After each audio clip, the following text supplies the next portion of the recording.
Hi students, कैसे हो आप सभी। और आज मैं आपको पढ़ाती हूँ अनिवार्य संस्कृत 12th क्लास 10वें पाठ है।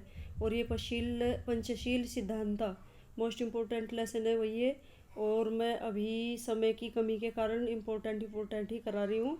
तो ये लेसन भी देख लेते हैं। छोटा सा लेसन है लेकिन इम्पोर्टेंट है, इसमें से भी क्वेश्चन आ जाता है और कभी कभी पैराग्राफ भी आ जाता है। तो ये हमारा 12th क्लास का है, 10वां पाठ है। इसका नाम है पंचशील सिद्धांत। पंचशील सिद्धांत के बारे में तुम जानते होगे, सिविक्स से लिया गया है ये टॉपिक। और जो हमारी राष्ट्रीय नीति है उसमें पंचशील सिद्धांत महत्वपूर्ण स्थान रखते हैं।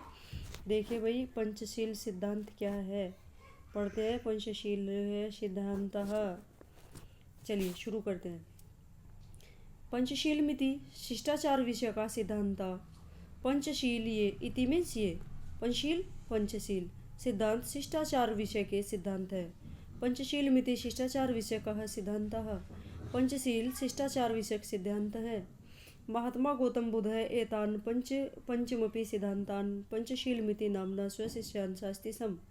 महात्मा गौतम बुद्ध ने एतान मीन्स इन पंचमपि पांचों को, महात्मा गौतम बुद्ध ने इन पांचों सिद्धांतों को पंचशील इति इस पंचशील मिति इति पंचशीलम इति पंचशील इति मीन्स इस नामना नाम से स्वशिष्यान अपने शिष्यों को शास्ति सम सिखाया था। महात्मा गौतम बुद्ध ने इन सिद्धांतों को, इन पंचशील सिद्धांतों को पंचशील इस नाम से अपने शिष्यों को सिखाया था। अतः एवायम शब्द अधुनापि तथैव स्वीकृतम। इसलिए अतः मीन्स इसलिए, एवायम इन शब्दों को, अधुनापि आज भी, तथैव इसी प्रकार, स्वीकार किया गया है। अतः इन शब्दों को आज भी, आधुनिक समय में भी इसी प्रकार स्वीकार किया गया है। इमे सिद्धांतः कर्मेण सन्ति। इमे मीन्स ये, सिद्धांत मीन्स सिद्धांत, ये सिद्धांत कर्मेण कर्मानुसार एव इस प्रकार सन्ति है। ये सिद्धांत कर्मानुसार इस प्रकार है। चलते हैं, देखते हैं आगे। अहिंसा, सत्यम, असत्यम, अप्रमादः, ब्रह्मचर्यम इति। ये 5 सिद्धांत कर्मानुसार किस प्रकार है। सबसे पहले अहिंसा, किसी भी प्राणी को मत न मारना, किसी भी प्राणी को किसी भी प्रकार की हिंसा न करना। सत्यम, सत्य बोलना। असत्यम, झूठ मत बोलना। अप्रमाद, आलस्य मत करना। ब्रह्मचर्य आदि गुणों का पालन करना। तो कौन कौन से थे पंचशील सिद्धांत। अहिंसा, सत्य, झूठ न बोलना, असत्य, अप्रमाद यानी कि आलस्य न करना, और ब्रह्मचर्य। ये 5 सिद्धांत, इति मीन्स इस प्रकार, ये 5 सिद्धांत थे। बौद्ध युग में सिद्धांता व्यक्तिक जीवनम अभ्युत्थानाय प्रयुक्तम आसन। बौद्ध युग में इन सिद्धांतों को, ये इंपॉर्टेंट पैराग्राफ है भाई, अधिकतर एग्जाम में अगर आता है तो यहीं से, यहाँ से यहीं तक ही आता है। चलिए, बौद्ध युगे इव सिद्धांता व्यक्तिक जीवन से अभ्युत्थानाय प्रयुक्ता आसन। बौद्ध युग में इमे मीन्स ये, सिद्धांत मीन्स सिद्धांत, बौद्ध युग में ये सिद्धांत व्यक्ति के जीवन को उत्थान, व्यक्तिक जीवन के उत्थान के लिए प्रयोग किए जाते थे, प्रयोग किए जाते थे।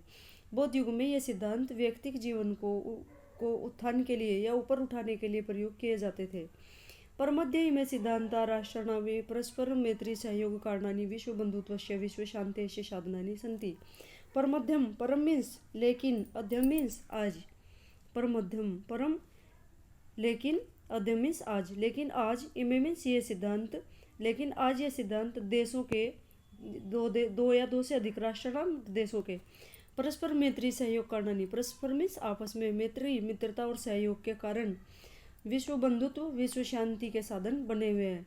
क्या है, बौद्ध जीवन में ये सिद्धांत व्यक्तिक जीवन के उत्थान के लिए प्रयोग किए जाते थे।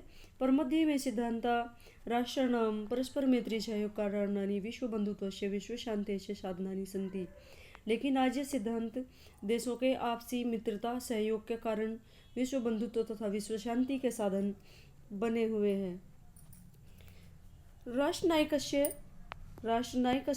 श्री जवाहरलाल नेहरू महोदयस्य प्रधानमंत्रित्व काले चीन देशेन सह भारतस्य मैत्री पंचशील सिद्धांत निधिकृत्य है एवं भवत है। राष्ट्रनायक यानी कि देश के नायक पंडित जवाहरलाल नेहरू महोदय के प्रधानमंत्रित्व काल में, यानी कि जिस समय पंडित जवाहरलाल नेहरू प्रधानमंत्री थे तो उनके प्रधानमंत्रित्व काल में चीन देश के साथ भारत की मित्रता पंचशील सिद्धांता नाम अधिकृत्य, पंचशील सिद्धांतों को स्वीकार करने के कारण ही हुई थी।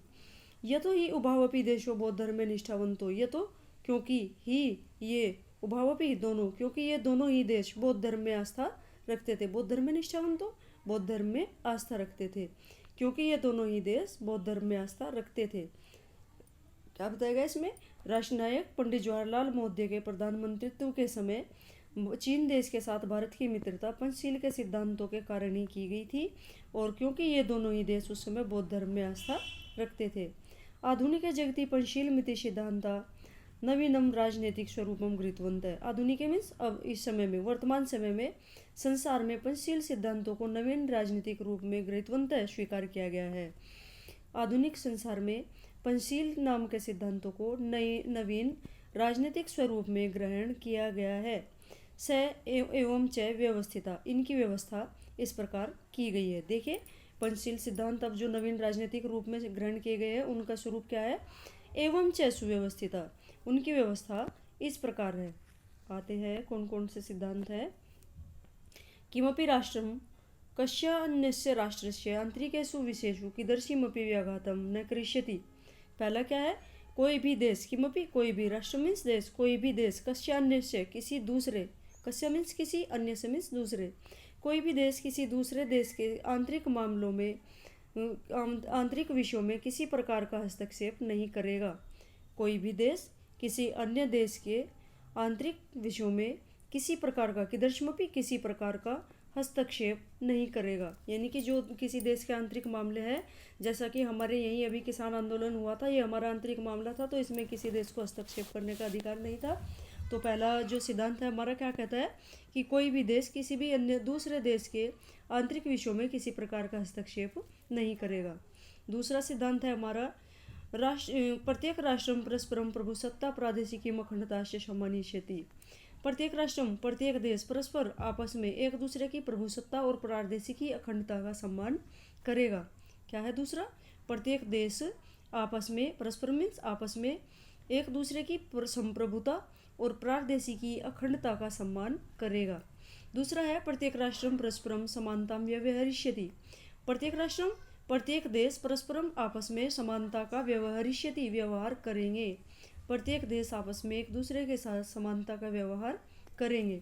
चौथा है किमपि राष्ट्रम परमेण न स्पृश्यते, और कोई भी देश परम दूसरे राष्ट्रम देश को, कोई भी देश दूसरे देश को न स्पृश्यते भयभीत नहीं करेगा या आक्रांत नहीं करेगा। कोई भी देश दूसरे देश को आक्रांत या भयभीत नहीं करेगा, यानी कि अपनी ताकत को बल दिखाकर दूसरे को भयभीत नहीं करेगा। अब हमारा पांचवा है सिद्धांत सर्वाणि अपि राष्ट्राणि मिथः स्वयं स्वयं प्रभुसत्तां शांतां रक्षयन्ति, और सभी देश, राष्ट्राणि सभी देश, मिथः स्वयं स्वयं प्रभुसत्ता, अपने अपने देश की प्रभुसत्ता और शांति की रक्षा करेंगे। सभी देश अपने अपने देश की शांति और प्रभुसत्ता की रक्षा करेंगे।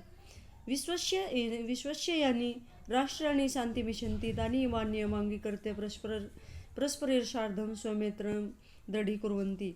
और क्या है? विश्व के यदि सभी देश शांति मिशन्ति, शांति की इच्छा करते हैं, यदि विश्व के देश शांति मिशन्ति, शांति की इच्छा करते हैं या शांति चाहते हैं, तानि इमान नियमांगीकृत्य, तो इन नियमों को, अंगीकृत्य कहते हैं स्वीकार करके, तो इन नियमों को स्वीकार करके देश आपस में,